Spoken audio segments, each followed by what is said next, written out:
আসসালামু আলাইকুম। সংবাদে আপনাদের সবাইকে স্বাগত জানাচ্ছি। আমি ফিরোজ তোহা। শুরুতেই আরবে কেবলস সংবাদ শিরোনাম। বাংলাদেশের সর্বশেষ গুরুত্বপূর্ণ আপডেট সংবাদে আপনাকে স্বাগত। শুরুতেই সংবাদ শিরোনাম, পরে বিস্তারিত। প্রথমেই জানাবো, মির্জাগঞ্জে ধর্ষণ চেষ্টার অভিযোগে জামাত নেতা আটক।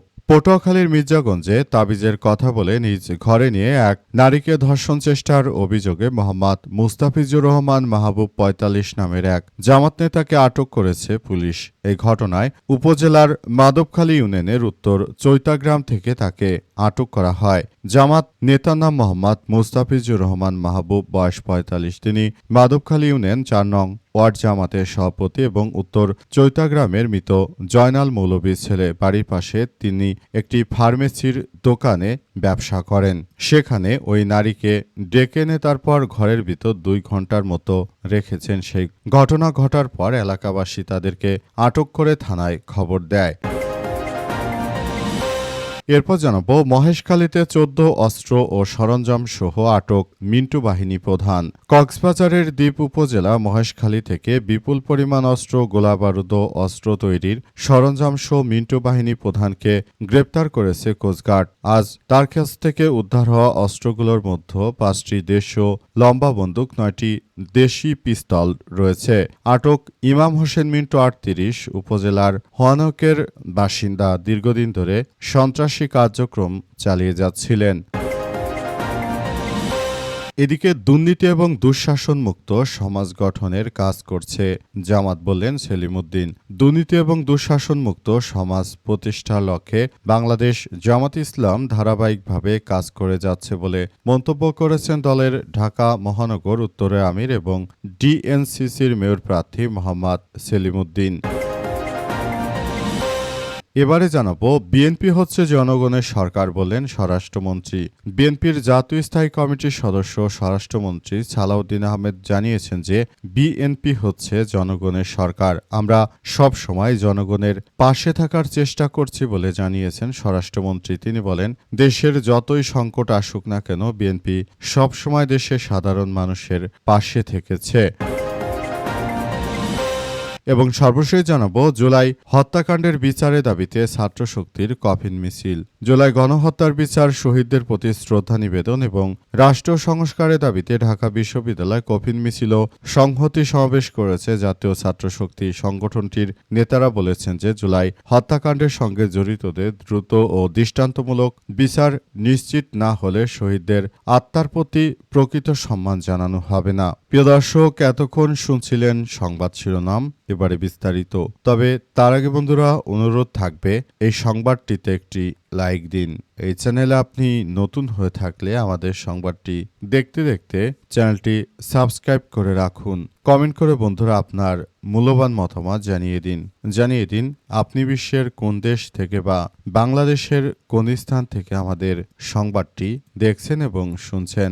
আর বন্ধুরা, সংবাদটি আপনার সোশ্যাল মিডিয়া ফেসবুকে শেয়ার করে বন্ধুদেরও দেখার সুযোগ করে দিন। গাজা যুদ্ধে আপনি যদি নিরীহ ফিলিস্তিনিদের ভালোবেসে থাকেন বন্ধুরা, কমেন্টে ইয়েস লিখে পুরো বিশ্ববাসীকে আমাদের এই তাজা আপডেটটি দেখার সুযোগ করে দিন। এবারে বিস্তারিত। মির্জাগঞ্জে ধর্ষণ চেষ্টার অভিযোগে জামাত নেতা আটক। পটুয়াখালীর মির্জাগঞ্জে তাবিজের কথা বলে নিজ ঘরে নিয়ে এক নারীকে ধর্ষণের অভিযোগে মোহাম্মদ মুস্তাফিজুর রহমান মাহবুব ৪৫ নামের এক জামাত নেতাকে আটক করেছে পুলিশের সদস্যরা। আজ উপজেলার মাধবখালী ইউনিয়নের উত্তর চৈতাগ্রাম থেকে তাকে আটক করা হয়। আটক জামাত নেতা মোহাম্মদ মুস্তাফিজুর রহমান মাহবুব, বয়স ৪৫। তিনি মাধবখালী ইউনিয়ন ৪ নং ওয়ার্ড জামাতের সভাপতি ও উত্তর গ্রামের মৃত জয়নাল মৌলভীর ছেলে। বাড়ির পাশে তার একটি ফার্মেসির দোকান রয়েছে, পেশায় একজন চিকিৎসক। বিষয়টি নিশ্চিত করেছে মাধবখালী ইউনিয়ন ৪ নং ওয়ার্ড ইউপি সদস্য মোহাম্মদ মহসিন হাওলাদার।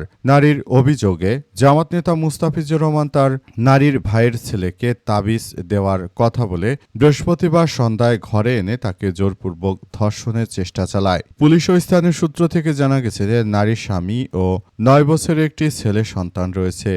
বছর আগে স্বামীর সাথে সম্পর্কের অবনতি ঘটায় জামাত নেতা ও পল্লী চিকিৎসক মুস্তাফিজুর রহমানের সাথে তার পরিচয় হয়। পারিবারিক বিভিন্ন সমস্যাজনিত কারণে তিনি তার কাছে প্রায় তাবিজ নিতে আসতেন। আজ জামাত নেতা তার স্ত্রী ও সন্তানদের শ্বশুরবাড়িতে বেড়াতে পাঠিয়ে দিয়েছে। এরপরই সন্ধ্যার দিকে ওই নারীকে নিজের বাড়িতে নিয়ে আসেন। প্রায় ঘণ্টা দুয়েক তারা ঘরের ভিতরে অবস্থান করেন। এলাকাবাসী ঘটনাটি টের পেয়ে ঘরের ভিতরে তাদেরকে একটি রুমে আপত্তিকর অবস্থায় আটক করে। পরে বিষয়টি থানা পুলিশকে অবহিত করা হয়। এ ব্যাপারে উপজেলা জামাত ইসলামের আমির মাওলানা সিরাজুল ইসলাম জানান, বিষয়টি আমাকে এখনও কেউ অবহিত করেনি, তবে অভিযোগ পেলে তার বিরুদ্ধে সাংগঠনিক ব্যবস্থা গ্রহণ করা হবে। এই ধরনের ব্যক্তিকে জামাতে কোনো জায়গা দেওয়া হবে না। মহেশখালীতে ১৪ অস্ত্র এবং সরঞ্জাম সহ আটক মিন্টু বাহিনী প্রধান। কক্সবাজারের দ্বীপ উপজেলা মহেশখালী থেকে বিপুল পরিমাণ অস্ত্র ও গোলাবারুদ সহ অস্ত্র তৈরির সরঞ্জাম সহ মিন্টু বাহিনী প্রধান মিন্টুকে গ্রেপ্তার করা হয়েছে। উদ্ধার হওয়া অস্ত্রের মধ্যে ৫টি দেশীয় লম্বা বন্দুক, ৯টি দেশীয় পিস্তল রয়েছে।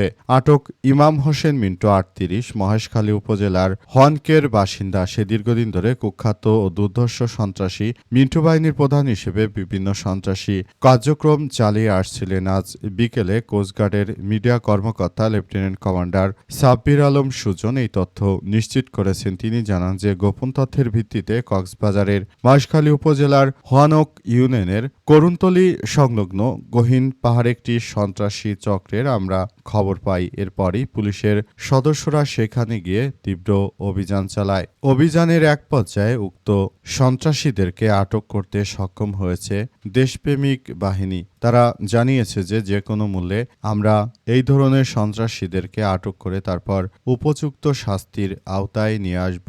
পুরো বিষয়গুলো নিয়ে সবাই খুবই হতাশাজনক এর মধ্যে রয়েছে অবস্থায়। শেষ পর্যন্ত পরিস্থিতি কোন দিকে যাবে সেটি এখন পর্যন্ত বোঝা যাচ্ছে না। পুরো পরিস্থিতি খুবই থমথমে অবস্থা বিরাজ করছে। যে কোনো মূল্যে এই ধরনের সন্ত্রাসী কার্যক্রম আসলে কেউ যাতে চালাতে না পারে সেজন্য ইতিমধ্যে বাংলাদেশের প্রতিটি বাহিনী তারা আসলে পুরোদমে প্রস্তুতি নিয়ে রেখেছে। তারা আসলে যে কোনো মূল্যে এই ধরনের সন্ত্রাসী কার্যক্রম প্রতিহত করার মধ্য দিয়ে এগিয়ে যাচ্ছে। শেষ পর্যন্ত বিষয়গুলো কোন দিকে যাচ্ছে সেটি এখন পর্যন্ত বোঝা যাচ্ছে না। দেখা যাক শেষ পর্যন্ত পরিস্থিতি কোন দিকে গড়ায়। দুর্নীতি দুঃশাসন মুক্ত সমাজ গঠনে কাজ করছে জামাত, বললেন সেলিম উদ্দিন। দুর্নীতি এবং দুঃশাসন মুক্ত সমাজ প্রতিষ্ঠার লক্ষ্যে বাংলাদেশ জামাত ইসলাম ধারাবাহিকভাবে কাজ করে যাচ্ছে বলে মন্তব্য করেছেন দলের ঢাকা মহানগর উত্তরে আমির এবং ডিএনসিসির মেয়র প্রার্থী মোহাম্মদ সেলিম উদ্দিন। আজ রাজধানীর উত্তরার একটি অডিটোরিয়ামে industrialist and businessman welfare foundation আয়োজিত এক মতবিনিময় সভায় প্রধান অতিথির বক্তৃতায় তিনি এসব কথা বলেছেন। মোহাম্মদ সেলিম উদ্দিন বলেছেন যে জামাত ইসলাম নিজেদের স্বার্থ বিসর্জন দিয়ে ন্যায় ইনসাফ প্রতিষ্ঠার আন্দোলন করে আসছে। একটি মানব কল্যাণ রাষ্ট্র কাঠামো গড়ে তুলতে বাংলাদেশ জামাত ইসলাম বদ্ধপরিকর। বাংলাদেশ জামাত ইসলাম কখনো দেশের জনগণকে বাদ দিয়ে তারা রাষ্ট্র হিসেবে তারা ভাবেনি। রাষ্ট্রের প্রতিটি স্তম্ভ দেশের জনগণকে নিয়েই প্রতিষ্ঠিত হবে বলে জানিয়েছে বাংলাদেশ জামাত ইসলাম। জামাতের কোনো নেতৃত্ববৃন্দরা তারা এক পয়সা ঘুষের সঙ্গে যুক্ত নয়। তারা শুধুমাত্র দেশের জনগণের কল্যাণে কার্যক্রম চালিয়ে যাচ্ছে। পুরো দেশটাকে একটি সুন্দর ও সমৃদ্ধির একটি আধুনিক রাষ্ট্র কাঠামোর মধ্য দিয়ে এগিয়ে নিয়ে যাওয়ার প্রতি যে তীব্র আকাঙ্ক্ষা, সেখান থেকেই আসলে আমরা পুরো পরিস্থিতিকে খুব সুন্দরভাবে এগিয়ে নিয়ে যাওয়ার একটি মহৎ উদ্দেশ্য নিয়ে কাজ করতে চাই। রাষ্ট্র কাঠামো গড়ে তোলার মধ্য দিয়ে আমাদেরকে আরও এগিয়ে যেতে হবে বলে জানিয়েছেন তিনি। মোট কথা, বাংলাদেশকে একটি সুন্দর ও সমৃদ্ধির একটি আধুনিক রাষ্ট্র ব্যবস্থার মধ্য দিয়ে এগিয়ে নিয়ে যাওয়ার মধ্য দিয়ে আমাদের সবাইকে আরও বেশি প্রকৃত কার্যক্রম চালিয়ে যেতে হবে বলে জানান জামাতের এই নেতা। সেলিমউদ্দিন আরও জানিয়েছেন যে দেশটিকে সুন্দরভাবে গড়ে তুলতে হলে জামাতের ছাড়া কোনো বিকল্প নেই।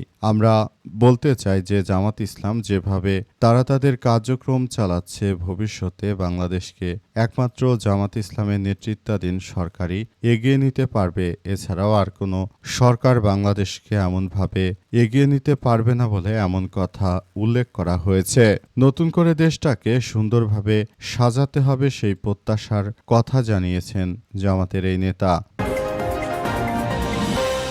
বিএনপি হচ্ছে জনগণের সরকার বললেন স্বরাষ্ট্রমন্ত্রী সালাউদ্দিন। স্বরাষ্ট্রমন্ত্রী সালাউদ্দিন জানিয়েছেন যে বিএনপি একমাত্র এমন একটি রাজনৈতিক দল যারা জনগণের হয়ে কাজ করে, জনগণকে ছাড়া তাদের কোনো কর্মসূচি নেই। এমন একটি রাজনৈতিক দল হচ্ছে বিএনপি, আর সেই বিএনপির হাতে বর্তমান রাষ্ট্র ক্ষমতা পরিচালিত হচ্ছে। তাহলে বুঝুন দেশের প্রতিটি নাগরিকের জন্য আমরা কাজ করে যাচ্ছি। এমন একটি রাজনৈতিক দল বাংলাদেশে আছে যারা দেশের জনগণের জন্য এভাবে কাজ করে। এছাড়া আর কোনো রাজনৈতিক দল নেই যারা বিএনপির মতো এভাবে দেশের জন্য কাজ করে। দেশের প্রতিটি মানুষকে আমরা বলে দিতে চাই যে এটি আমাদের জন্য অত্যন্ত গুরুত্বপূর্ণ একটি বিষয় হিসেবে আবির্ভূত হচ্ছে। বিষয়গুলো আমাদের সবার জন্য খুব বেশি গুরুত্বপূর্ণ একটি অধ্যায় হিসেবে আবির্ভূত হচ্ছে। আমরা বিষয়গুলো নিয়ে খুবই গুরুত্ব সহকারে কার্যক্রম চালিয়ে যাওয়ার সিদ্ধান্ত গ্রহণ করেছি। আমরা মনে করি একমাত্র বিএনপি দেশটাকে আবার একটি সমৃদ্ধের রাষ্ট্রের মধ্য দিয়ে নিয়ে যেতে পারবে, আর কারো দ্বারাই সম্ভব নয় বলে জানান স্বরাষ্ট্রমন্ত্রী সালাউদ্দিন আহমেদ।